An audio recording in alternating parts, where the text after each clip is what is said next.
Perkenalkan, nama saya Muhammad Eliza dengan NIM 62511111065. Saya dari kelompok 4 kepemimpinan ingin menjelaskan dan memberitahu biografi dari tokoh kepemimpinan Nelson Mandela. Nelson Mandela adalah tokoh perjuang anti apartheid dari Afrika Selatan. Ia dikenal presiden kulit hitam yang pertama di negara itu. Dan ia dikenal sebagai simbol perdamaian, rekonsiliasi, dan keadilan sosial.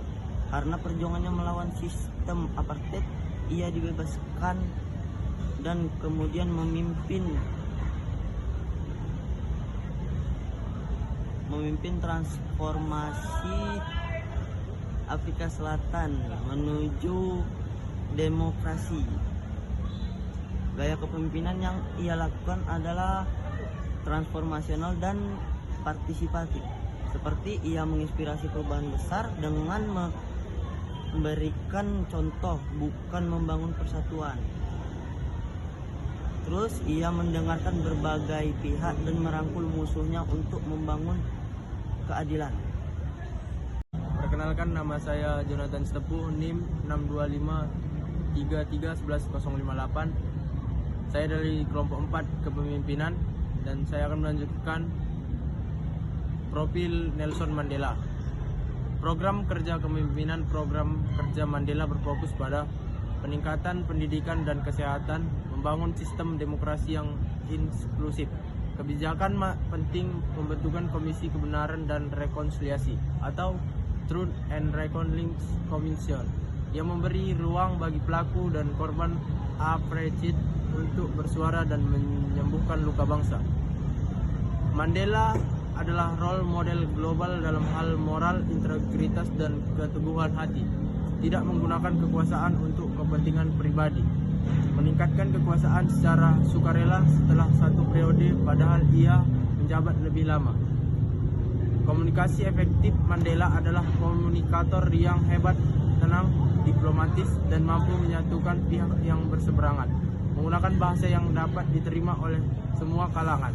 Komunikasinya selalu mendepankan perdamaian, harapan, dan kesetaraan. Perkenalkan, nama saya Rafni Debawo dengan NIM 62533111078. Saya ingin melanjutkan profil Nelson Mandela. Pengambilan keputusan dan tanggung jawab Mandela. Mandela selalu mempertimbangkan dampak jangka panjang dalam setiap keputusan.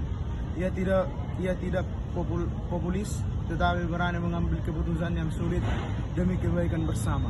Bertanggung jawab penuh atas tindakan dan hasil dari kepemimpinannya.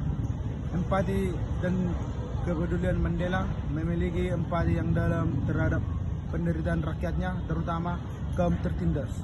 Ia sering mengunjungi keluarga korban dan masyarakat miskin tanpa media murni sebagai bentuk perhatian.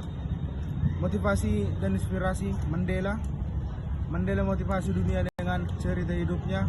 Dari tahanan terjadi presiden, ia menjadi simbol harapan bahwa perubahan bisa terjadi melalui perdamaian dan perjuangan tanpa kekerasan. Nama saya Rusnada Bitupulu. Saya akan melanjutkan materi yang sudah dijelaskan teman saya, yang dimana kesimpulan dari semuanya itu Nelson Mandela bukan hanya pemimpin politik, tapi juga ikon moral yang ada di dunia. Kepemimpinannya mencerminkan nilai-nilai luhur seperti integritas, keberanian, empati, dan dedikasi untuk keadilan sosial. Gaya kepemimpinan dan warisannya menjadi pembelajaran penting bagi generasi pemimpin masa depan di seluruh dunia. Terima kasih.